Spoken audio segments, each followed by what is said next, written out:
제가 오늘 배워드릴 내용은 저희 연구실에서 레어 바이 레어 엘베 기법을 통해서 폴리엘렉트로라이트와 그 분자산업 형태의 워터옥시드 종면이 폴리옥소 메탈레이트를 비하이브 광전극 위에 적층하고 그것을 통해서 높은 PCU를 달성하는 동시에 이제 그것의 EIS 분석을 통해서 이것이 기존 무기물 기반 워터옥시드 촉매들과는 다르게 실질적으로 워터옥시드 키네틱스를 향상시키기가 동시에 서비스 스테이트 페시에서 통한 라이프타임의 이제 증가까지도 이제 이룰 수 있었다는 것에 대해 연구한 내용을 이제 소개해드리도록 하겠습니다. 그래서 컨텐츠 같은 경우는 제가 인트로적으로 먼저 그 PC 퍼포먼스에 이제 영향을 끼치는 광전극에서의 제한 요소를 먼저 설명드리고, 그리고 이제 그것을 이제 기존의 그것의 키네틱스 분석을 하기 위해 사용되던 기존 EIS 분석과 이제 그것의 한계에 대해서 말씀드리고요. 그래서 이제 그것을 보완하기 위해서 조금 새로운 방법의 EIS 분석까지 설명드리겠습니다. 그래서 먼저 그걸 이용해서 새로운 형태 EIS 분석을 이용해서 이제 저희가 이제 카탈리틱 멀티웨어의 특성을 분석하여서 그래서 최종적으로는 저희가 이 카탈리틱 멀티웨어가 PC 워터옥시데이션에서 이제 실질적으로 키네틱스를 향상시킨과 동시에 라이프타임도 증가시킬 수 있었다라는 점에서 설명드리도록 하겠습니다. 그래서 먼저 PC 워터옥시데이션에서 이제 제한 요소들에 대해 설명드리면 크게 네 가지로 나뉘어요. PC 워터옥시데이션 같은 경우에는 이제 크게 광전극 내부에서의 벌크 리콤비네이션과 이제 차일드 트랜스포트 효율, 그리고 실제로 반응이라는 서페이스 리콤비네이션과 그 차일드 트랜스퍼 효율, 크게 네 가지로 나뉩니다. 그래서 이렇게 기존의 많은 연구자들이 이제 이러한 제한 요소들의 효율을 향상시키기 위해서 기존 전기화학적 촉매에서 많이 사용되던 저런 무기물 기반 촉매들을 이제 많이 사용하게 되었대요. 그래서 FeOH나 NiOH 그리고 코파이 같은 것들을 이제 광전극에 올려서 이제 높은 PCU를 달성하게 되었습니다. 그래서 밑에 보시면 그 밑에 그래프처럼 그런 전기화학적 촉매를 올렸을 때 온셋 포텐셜과 이제 포토 커런트가 이제 동시에 향상되는 이제 결과가 나왔는데, 이제 저렇게 향상되는 것까지는 좋았지만 이제 이것들을 이제 새롭게 활용하고 조합하는 데 있어서 어려움이 있었던 것이 이것들의 이제 효율 향상의 원인은 이제 해석함에 있어서 굉장히 다양한 이유들이 있습니다.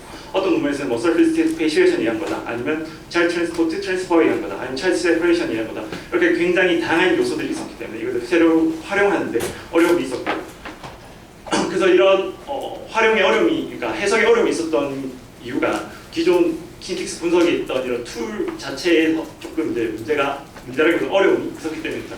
그래서 기존의 워터옥시데이션 같은 경우에는 일렉트로케미컬 임피던스 스펙트로스코피 EIS를 통한 나이키스 플러 측정 이용해서 이제 저희가 많이 키네틱스 분석을 하고 있는데요. 그리고 지금 밑에 보신 그래프처럼 이제 저러한 저희가 EIS 나이키스 플러 찍게 된 저러한 반원 형태의 데이터를 얻게 되고, 저것에 이제 피팅을 통해서 이제 X줄 인터셉트를 구해서 이제 RP가 일렉트론 트랜스퍼 레지스턴스를 저희가 구하게 됩니다. 그래서 이제 이거를 통해서 키네틱스에 대해서 이제 저희가 설명을 하는데, 그래서 이게 피포토 일렉트로케미컬 워터옥시데이션에서 이게 해석이 어려움이 있었던 이유가 전기화학적 워터옥시데이션 같은 경우에는 그 전극 자체나 촉매의 컨덕티비티나 차일드 트랜스퍼가 이제 그런 효율에 영향을 미치는 반면에 PC로 오게 된다면 이제 거기에 추가로 차일드 제너레이션, 차일드 세퍼레이션, 뭐 리콤비네이션과 같은 요소들이 이제 IP 값을 모두 이제 관여하게 됩니다. 그래서 단순히 이런 IP 값 하나만 가지고는 이게 어떤 요소에 의해서 이제 효율이 향상되는지가 이제 굉장히 말하기 애매한 부분이 있었고요. 그래서 저희 연구실 같은 경우는 이제 이런 나이키스 플러스를 단순히 찍는 게 아니라 저런 나이키스 플러스 이제 각 반응이라는 포텐셜별로 다 측정을 해서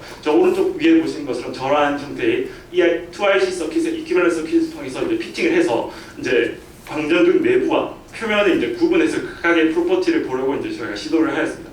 그래서 초록색 부분이 이제 벌크 프로퍼티고, 검은색 표면 부분이 서비스 프로퍼티인데요. 벌크 프로퍼티 같은 경우 하나 설명해드리면 R벌크 같은 경우에는 이제 차일드 트랜스포트의 효율, 그리고 CSC 같은 경우 벌크 내부에서의 커피 차지가 쌓이는 정도, 그리고 이제 RCT 같은 경우는 이제 실제로 반응이라는 서비스에서의 차일드 트랜스퍼 효율, 그리고 CSS 같은 경우는 이제 그런 표면으로 전달되는 홀이 그 서페이스에서 이제 어큐뮬레이션 되는 정도에 대해서 나타내주는 이제 항목입니다.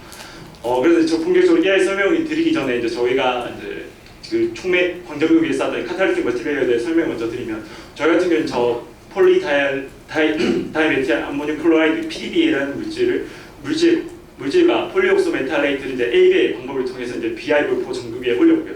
이거 카탈리틱 멀티웨어의 장점 같은 경우에는 이게 전극의 표면의 형태나 구조가 어떻든 컨포머랑 코팅이 가능하다는 것, 그 원하는 촉매의 양과 두께를 이제 저희가 선택적으로 올릴 수 있다는 양과, 그리고 이제 이러한 것들을 통해서 이제 굉장히 높은 효율의 PC 퍼포먼스를 얻을 수 있다는 장점이 있었습니다.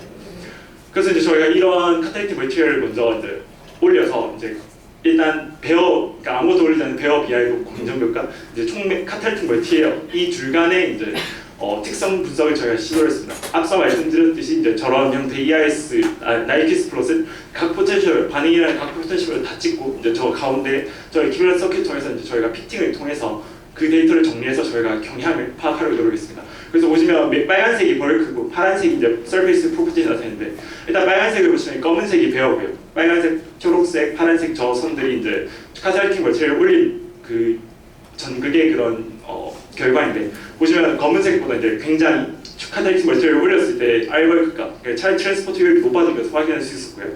그리고 파란색 서페이스 부분을 보셔도 이제 검은색보다 이제 저희 올렸을 때 카탈리틱 머티리얼을 올렸을 때 더 효율이 향상된가 된 것을 이제 확인할 수 있었습니다. 근데 이제 저희가 전체적인 분석만으로는 이제 뭔가 정확한 명확한 해석을 하기 어려워서 저희가 이제 기존에 많이 이러한 해석이 알려져 있는 무기물 기반 촉매들 NIOH나 코파이 같은 것도 이제 추가로 똑같이 이제 분석을 시해서 저희가 이제 카탈리틱 머티리얼의 특성을 좀 더 명확하게 판단하려고 노력했습니다. 그리고 또 마찬가지로 저렇게 나이키스 플롯의 반응의 이런 그런 전 포텐셜 영역에서 이제 찍고요. 그것을 이제 저 이큐런스 서킷을 통해서 이제 피팅을 해서 저희가 데이터를 분석하는데 먼저 벌크 빨간색을 보시면 일단 빨간색 차이 트랜스포트 전 같은 경우는 이제 검은색 베어보다 촉매를 올렸을 때 좀 더 다 모두 낮아진 모습을 보였고요.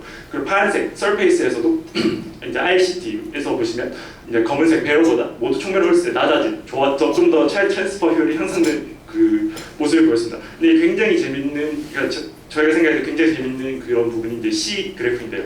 C 그래프를 보시면 이제 저희가 기존의 무기물 촉매, 코파이나 NIOH 같은 경우에는 굉장히 CS 값이 이제 높게 나타나는데 저희 같은 경우에는 이제 굉장히 낮은 커패시턴스 값을 나타냈습니다.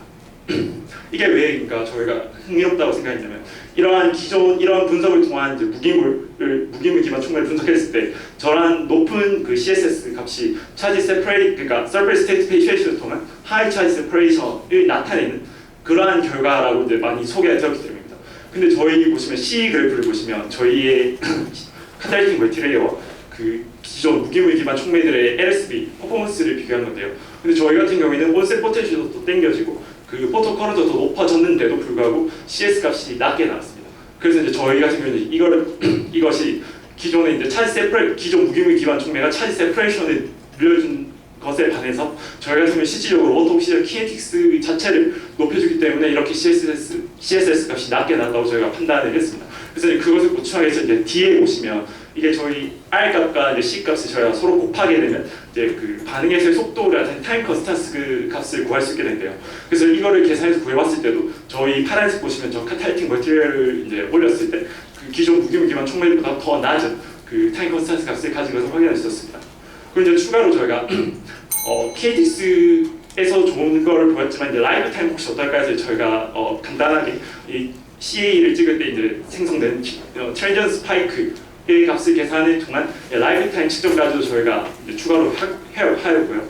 그래서 보시면 B에 보시면 이게 저희가 이제 계산을 한 결과인데 기존의 이제 무기물 기반 촉매들 보라색 이제 주황색 NIOH 코파이보다 저희가 카탈리틱 머티리얼을 올렸을 때 이제 좀 더 라이프 타임이 길어진 것을 확인할 수 있었고요.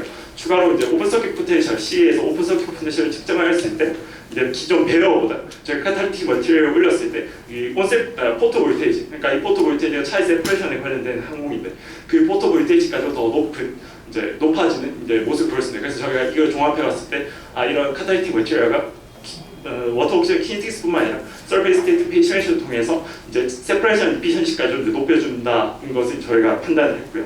그래서 이제 종합을 드리자면 저희가 ABA 방법을 통해서 카탈리틱 머티리얼을 이제 공정비에 쌓았고 이것이 이제 기존 무기물 기반 촉매들과는 다르게 차지 세퍼레이션을 증가시켜준과 동시에 실질적인 워터 옵시전 키네틱스까지도 이제 향상시켜서 이제 굉장히 높은 PC 퍼포먼스를 달성할 수 있었다라는 이제 연구였습니다.